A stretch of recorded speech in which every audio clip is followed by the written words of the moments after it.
All right, future teachers, this is going to be a brief tutorial on how to create your own technology page. So what we will do is start by going to startme.com.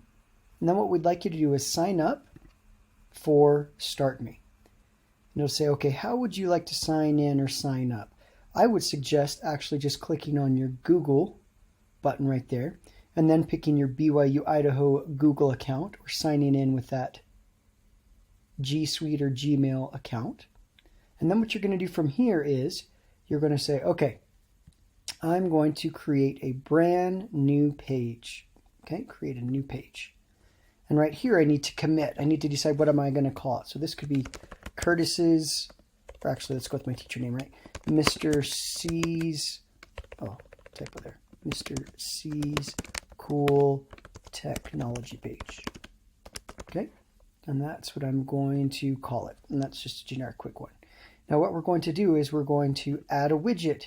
And the widget we will add will always be a bookmark widget.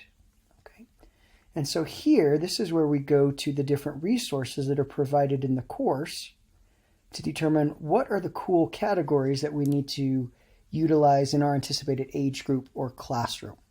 Now what I would do is I would go to the assignment and then click on this link that says Instructional Technology Tools Suggested by Your Instructor. And then I would look through all of these different tools and categories to find the ones that are best suited to my anticipated age group or content area. For example, I could go to the Teacher's Guide to Tech that's been provided. And then when I open that up, go through and identify some categories or some tools that I think would be well suited to my anticipated age group. So let's say I've got a desire to curate some tools for assessment. So I look at page 59 of this, and I take a look at the description of assessment and identify a tool that works well for my anticipated age group. Like I'm thinking Google Forms here. Well, I could actually use Google Forms as one of the tools on my list of tech tools that I'm going to develop. So I would go here. I'd start by retitling this. Let's say I'm going to call this assessment. Or I could get more specific and call this formative assessment. Okay, and then I'm going to add a link here to Google Forms. So I go to Google Forms, find that link, and that is what I paste inside of this part. This says add a link. Now what will happen is it will default to an icon. It'll give me a cool little icon right here. It says Google Forms, free online surveys for personal use. I would probably make that more specific. Okay, and I'd go to edit this and say just put Google Forms. So my instructor knows why I'm using it for formative assessment.